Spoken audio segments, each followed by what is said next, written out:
Hello friends, देव studies से मैं पूनम कुमारी आपका बहुत बहुत स्वागत करती हूँ। दोस्तों, हम लोग आज जो है इस क्लास में, इस वीडियो में जो है भारत की जो 2011 की जनगणना है उससे संबंधित प्रश्नों को जानेंगे। अक्सर जो है एग्ज़ाम्स में ये यानी जनगणना से संबंधित जो प्रश्न एक दो ज़रूर रहता है, यानी हर एग्ज़ाम्स में रहता ही है। तो इस वजह से हम लोग जो है ये जनगणना वाला जो ये टॉपिक है हम लोग पूरी तरह से कवर करेंगे और इससे रिलेटेड कई वीडियो आएंगे। यानी यह तो पार्ट 1 है, लेकिन जनगणना से संबंधित जितने भी प्रश्न बन सकते हैं तो और एग्ज़ाम्स में पूछे जाने की संभावना बनती है जिनकी, तो उन सारे प्रश्नों को मैं जो है आपको लगातार इससे रिलेटेड वीडियो देती रहूँगी। तो चूँकि आज यह पहला है वीडियो, तो इसलिए हम लोग जो है जनगणना से संबंधित कुछ प्रमुख तथ्यों के बारे में जानने का प्रयास करेंगे। जैसे कि भारत की यानी कि विश्व में जो है सर्वप्रथम जनगणना कब की गई थी। तो दोस्तों, विश्व में जो सर्वप्रथम जनगणना आपका स्वीडन में की गई थी और यह जो जनगणना है आपका 1749 में की गई थी। और भारत के संदर्भ में अगर हम लोग बात करें तो भारत के संदर्भ में सर्वप्रथम जो जनगणना है 1872 में लॉर्ड मेयो के शासनकाल में हुआ था। तो ये तो हो गया आपका विश्व और ये भारत और यानी प्रथम जनगणना। अब हम लोग बात करते हैं दशकीय जनगणना की। तो दशकीय जनगणना जो सर्वप्रथम दोस्तों यूएसए में हुआ था। दशकीय जनगणना यानी कि प्रत्येक 10 वर्ष के बाद जो जनगणना की जाती है, यानी ये सिस्टम सर्वप्रथम जो है आपका यूएसए में लागू किया गया था। और यह जो है आपका भारत की अगर हम लोग बात करें तो भारत में जो है आपका यह जनगणना लॉर्ड रिपन के शासनकाल में 1881 में आरंभ हुआ था। तो ये भारत के संदर्भ में है, ये यूएसए के संदर्भ में है। तो ये हम लोग ये मूल बातें हैं जो जानना ज़रूरी है और ये सब जो प्रश्न अक्सर एग्जाम से पूछे जाते हैं। तो आइए अब हम लोग जो है इसके पहले प्रश्न की ओर बढ़ते हैं। तो पहला प्रश्न है दोस्तों कि 2011 की जनगणना के अनुसार भारत की दशकीय वृद्धि दर है। तो 2011 की जनगणना के अनुसार यह जो है भारत की दशकीय वृद्धि दर क्या है दोस्तों? तो भारत की जो दशकीय वृद्धि दर है वह 17.7 है। यानी कि ए ऑप्शन ही आपका इसका सही जवाब हो जाएगा कि भारत की दशकीय वृद्धि जो है 17.7 है। दोस्तों, ये जो 2011 की जो जनगणना है यह भारत की 15वीं जनगणना है। तो यह भी जानना बहुत ज़रूरी है। अगली जनगणना यानी 2021 में आपका किया जाएगा। तो अगले प्रश्न की ओर बढ़ते हैं। अगला प्रश्न है हमारा, सर्वाधिक दशकीय वृद्धि दर वाला राज्य है। तो सर्वाधिक दशकीय वृद्धि दर वाला राज्य कौन है दोस्तों? तो सर्वाधिक दशकीय वृद्धि वाला दर वाला राज्य जो है आपका मेघालय है। यानी मेघालय की जो वृद्धि दर है वह आपका 27.9% है प्रति 10 वर्ष में। तो ये इसका दर है, यानी सबसे अधिक जो है दशकीय वृद्धि मेघालय की है। अगले प्रश्न की ओर बढ़ते हैं। अगला प्रश्न है हमारा कि सर्वाधिक दशकीय वृद्धि दर वाले राज्य का सही अवरोही क्रम है। तो अवरोही क्रम बताना है दोस्तों, यानी कि आपका जो बड़ा से छोटा, यानी कि आपका जैसे 5 है, 4 है, 3 है, 2 है, इस प्रकार से। तो इस अनुसार जो है आपका सर्वाधिक जो दशकीय वृद्धि दर वाला राज्य का सही अवरोही क्रम आपका हो जाएगा दोस्तों, ये आपका सही होगा दोस्तों मेघालय, जहाँ सबसे लास्ट में है। यहाँ देखिए मेघालय सबसे लास्ट में है। तो पुदुचेरी, दादर नगर हवेली, दमन दीव और मेघालय, तो ये सी ऑप्शन आपका इसका सही जवाब हो जाएगा। अगले प्रश्न की ओर बढ़ते हैं। अगला प्रश्न है हमारा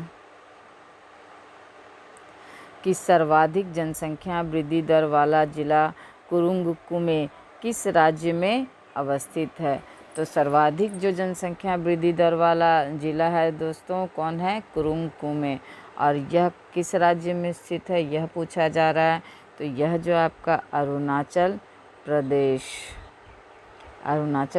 में यह कुरुंग कुले जिला स्थित है। यह जो है सर्वाधिक जनसंख्या वृद्धि दर वाला जिला है। तो इसमें 2 प्रश्न बन गए एक ही प्रश्न में, तो इसको बिल्कुल ध्यान में रखिएगा। अगले प्रश्न की ओर बढ़ते हैं। अगला प्रश्न है हमारा कि न्यूनतम दशकीय वृद्धि वाला राज्य है। तो न्यूनतम दशकीय वृद्धि वाला राज्य कौन सा है दोस्तों? तो इसका सही जवाब हो जाएगा केरल। केरल की जो वृद्धि दर है दोस्तों 4.9% है मात्र।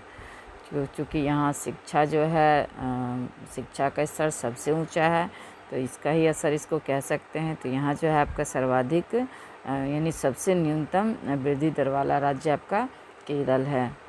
अगले प्रश्न की ओर बढ़ते हैं। अगला प्रश्न है ऋणात्मक दशकीय वृद्धि दर वाला राज्य है। तो यहाँ पे ऋणात्मक दशकीय वृद्धि के बारे में पूछा जा रहा है दोस्तों। ऋणात्मक जो दशकीय वृद्धि वाला राज्य है वह आपका नागालैंड हो जाएगा। इसकी जो वृद्धि दर है आपका वह 0.6% है। तो ये आपका यानी अगर ऋणात्मक पूछा जाए तो आपका नागालैंड होगा, और अगर ऐसे कम पूछा जाए तो आपका केरल हो जाएगा। तो दोनों प्रश्नों के अंतर को ध्यान में रखिएगा। अगला प्रश्न है नियमित जनगणना किसके शासनकाल में प्रारंभ हुई? तो नियमित जनगणना जो है दोस्तों वह किसके शासनकाल में प्रारंभ हुई? तो लॉर्ड रिपन के शासनकाल में प्रारंभ हुई, और मेयो यानी लॉर्ड मेयो के शासनकाल में प्रथम जनगणना प्रारंभ हुई। इन सारे अंतरों को जो है आप लोगों को ध्यान में रखना होगा। सर्वाधिक जनसंख्या वाला ज़िला है। तो सर्वाधिक जनसंख्या वाला ज़िला कौन सा है दोस्तों?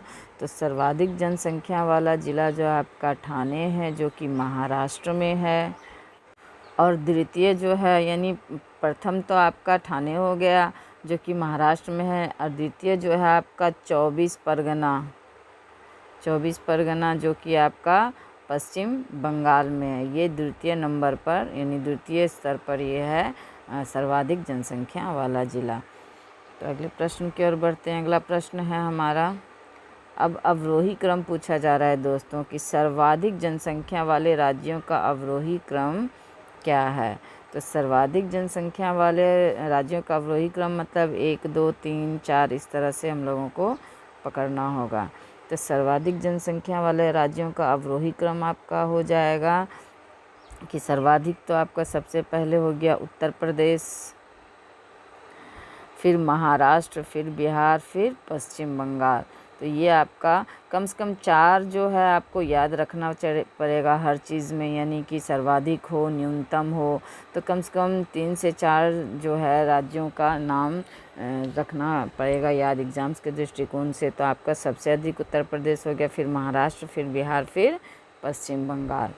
तो इसका डी ऑप्शन सही जवाब हो जाएगा। अगले प्रश्न की ओर बढ़ते हैं। अगला प्रश्न है हमारा कि सर्वाधिक जनसंख्या वाले केंद्र शासित प्रदेश है। तो सर्वाधिक जनसंख्या वाले केंद्र शासित प्रदेश कौन सा है दोस्तों? सर्वाधिक जनसंख्या वाला केंद्र शासित प्रदेश आपका दिल्ली हो जाएगा दोस्तों। दिल्ली की जनसंख्या जो है सर्वाधिक है। जितने भी केंद्र शासित प्रदेश हैं उन सब में दिल्ली की जनसंख्या सर्वाधिक है। तो इसका बी ऑप्शन आपका सही जवाब हो जाएगा। अगले प्रश्न की ओर बढ़ते हैं। अगला प्रश्न है कि सर्वाधिक लिंगानुपात वाला राज्य केरल है, इस दृष्टि से दूसरा राज्य कौन सा है? तो सर्वाधिक लिंगानुपात वाला राज्य दोस्तों केरल है। इसमें आपको एक प्रश्न तो ऐसे ही बन गया, और केरल की जो है आपका यानी कि आपका 1084 पुरुष पर महिलाएं हैं। ये आपका केरल का हो गया लिंगानुपात की दर, और ये प्रथम है। तो दूसरा पूछा जा रहा है, तो दूसरा इसका सही जवाब हो जाएगा दोस्तों तमिलनाडु। यानी दूसरा जो है सर्वाधिक लिंगानुपात वाला जो राज्य हो गया वह तमिलनाडु हो गया, और इसका जो है आपका लिंगानुपात 996 है, यानी प्रति 1000 पे आपका 996 व्यक्ति यानी महिलाओं का दर हो गया ये। तो ये आपका ए ऑप्शन इसका सही जवाब हो जाएगा।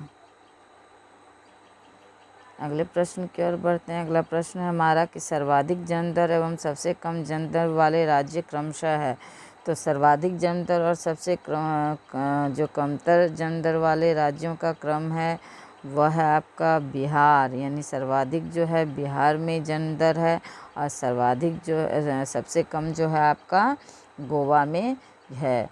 तो आपका बिहार का है 27.6% और आपका गोवा का 13 यानी मात्र 13% है। तो इन दोनों के बीच का ये अंतर है दोस्तों। बिहार की स्थिति देखिए, यहाँ पे जनसंख्या का किस अनुसार बढ़ रहा है कि आपका नंबर 1 पे आ रहा है जन्म दर के मामले में। तो इसका डी ऑप्शन आपका सही जवाब हो गया। अगले प्रश्न की ओर बढ़ते हैं। अगला प्रश्न है हमारा कि उत्तर प्रदेश की जन्म दर है। तो उत्तर प्रदेश जो कि सर्वाधिक जनसंख्या वाला राज्य है, उसका जन्म दर पूछा जा रहा है दोस्तों। तो इसका जन्म दर आपका 27.2% आपका इसका जन्म दर है। अगले प्रश्न की ओर बढ़ते हैं। अगला प्रश्न है हमारा कि शिशु लिंगानुपात की दृष्टि से उत्तर प्रदेश का देश में स्थान है। तो शिशु लिंगानुपात की दृष्टि से उत्तर प्रदेश का जो देश में कौन सा स्थान है, यह पूछा जा रहा है। तो इसका 25वां स्थान है दोस्तों। तो इसका सी ऑप्शन आपका सही जवाब हो जाएगा कि शिशु लिंगानुपात की दृष्टि से उत्तर प्रदेश का देश में 25वां स्थान है। अगला प्रश्न है हमारा कि 0 से 6 आयु वर्ग के सर्वाधिक लिंगानुपात तथा सबसे कम लिंगानुपात वाला राज्य है क्रमशः। तो 0 से 6 आयु वर्ग के सर्वाधिक लिंगानुपात तथा सबसे लिंगानुपात वाला राज्य क्रमशः कौन सा है दोस्तों? तो अरुणाचल प्रदेश जो है आपका सर्वाधिक लिंगानुपात वाला राज्य है और हरियाणा जो है आपका सर्वाधिक कम लिंगानुपात वाला राज्य है आपका। तो आपका हरियाणा जो अरुणाचल प्रदेश का जो है आपका 972 है और वहीं जो आपका अरुणाचल प्रदेश की अगर हम लोग बात करें तो 834 इसका लिंगानुपात हुआ है। तो ये आपका ए ऑप्शन इसका सही जवाब हो जाएगा। अगले प्रश्न की ओर बढ़ते हैं। अगला प्रश्न है हमारा कि सर्वाधिक एवं सबसे कम स्त्री साक्षरता वाले राज्य है क्रमशः। तो इसका सही जवाब हो जाएगा दोस्तों आपका यानी कि बिहार आपका इसका केरल और बिहार ये आपका सही जवाब हो जाएगा। यानी सर्वाधिक जो है केरल की साक्षरता दर है जो कि 92% है और आपका बिहार की अगर हम लोग बात करें दोस्तों, बिहार का आपका मात्र 51 पॉइंट जो है आपका 5, ये आपका बिहार की स्थिति है। तो ये बिहार वासियों के लिए बहुत शर्म की बात है कि अब स्त्रियों को यहाँ जो है शिक्षा के मामले में बहुत कम अधिकार मिले हैं, यहाँ जागरूकता की कमी है। बस और भी बहुत से रीज़न हैं जिसके वजह से यहाँ स्त्रियों की जो है शिक्षा के मामले में स्थिति जो है बहुत अच्छी नहीं है। तो इसका सी ऑप्शन आपका सही जवाब हो गया। अगले प्रश्न की ओर बढ़ते हैं। अगला प्रश्न है हमारा कि सर्वाधिक एवं सबसे कम जनघनत्व वाले राज्य है क्रमशः। तो सर्वाधिक और सबसे कम जनघनत्व वाले राज्य कौन से हैं दोस्तों? तो सर्वाधिक तो आपका बिहार हो गया और अरुणाचल प्रदेश जो है सबसे कम जनघनत्व वाले राज्य है।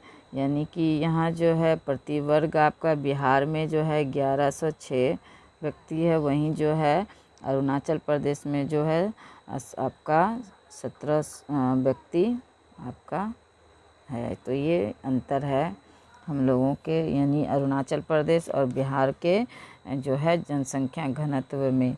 तो ये आपका सी ऑप्शन आपका सही जवाब हो जाएगा।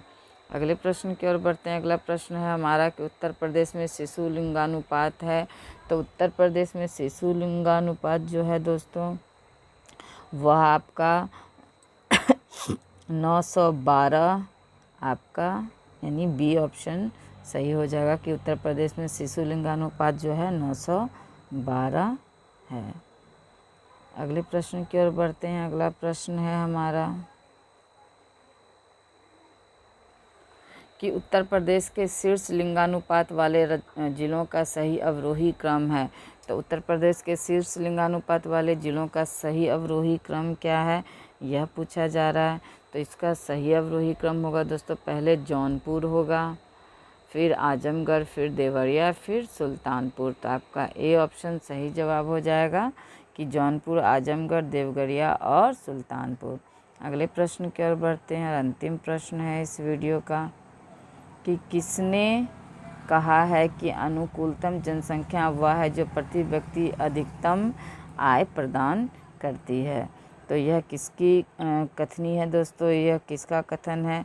तो यह जो माल्थस महोदय का कथन है। तो इन्होंने ही कहा था कि अनुकूलतम जनसंख्या जो है प्रति व्यक्ति अधिकतम आय प्रदान करती है, और ये ऑप्शन इसका सही जवाब हो गया। तो कैसे लगे दोस्तों ये प्रश्न?